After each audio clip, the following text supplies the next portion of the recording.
In 2020, Kentucky faced a challenge: how to conduct safe and fair elections during a pandemic that made in-person voting risky.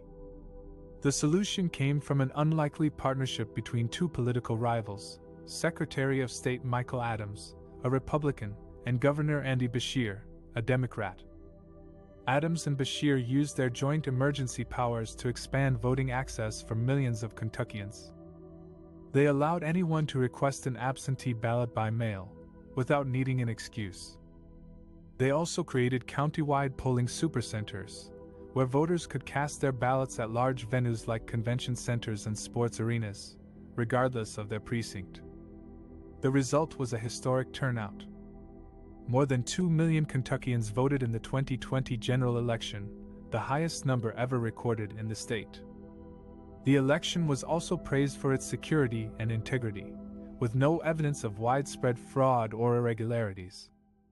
But not everyone was happy with Adams' performance.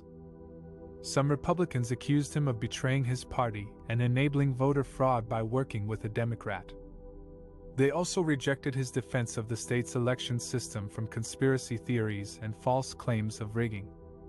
Now, Adams faces a primary challenge from two Republicans who align themselves with the growing faction within the GOP who believe elections are frequently stolen and manipulated.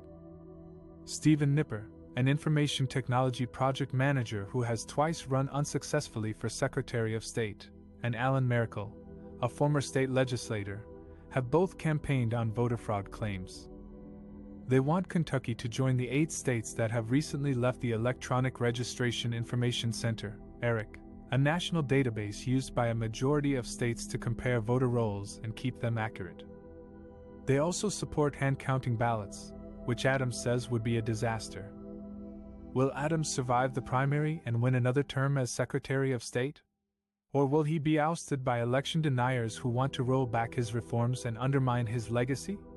The answer will be decided by Kentucky voters on Tuesday. In this section, we will explore how Kentucky became the only state with a Republican-controlled legislature to pass a bipartisan law that expands voting rights and access for its citizens. This law, known as House Bill 574, was signed by Democratic Governor Andy Beshear on April 7, 2021. After it passed with overwhelming support from both parties in the state House and Senate. House Bill 574 builds on the temporary measures that were implemented in 2020 to ensure safe and secure voting during the COVID-19 pandemic. These measures included early voting, absentee voting, online portals, and voting centers. According to Beshear, these measures resulted in a record number of voters participating in the 2020 general election. The new law makes some of these measures permanent and adds some new provisions to improve the election system in Kentucky. Here are some of the key features of the law. It establishes 3 days of early voting on the Thursday, Friday, and Saturday before Election Day. Previously, Kentucky only offered 1 day of in-person voting, which made it difficult for many working people to vote. It introduces voting centers that allow voters to cast their ballots at any location in their county, regardless of their precinct. This gives voters more flexibility and convenience to choose where and when to vote. It creates an online portal to register and request absentee ballots. The portal also allows voters to track their ballots and verify their identity. This makes absentee voting more accessible and secure for eligible voters. It allows voters to fix problems with their absentee ballots, such as missing signatures or mismatched information. This process, known as curing, gives voters a chance to correct any errors that might otherwise invalidate their ballots.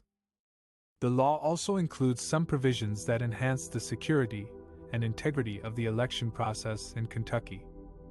For example, it codifies the existing policy of not connecting voting machines to the internet, and makes it a felony to do so. This prevents any potential hacking or tampering with the machines. It doubles the number of counties that are subject to post-election audits, from 5% to 10%. This ensures that the results are accurate and transparent. It moves up the full transition to paper ballots to January 1, 2024.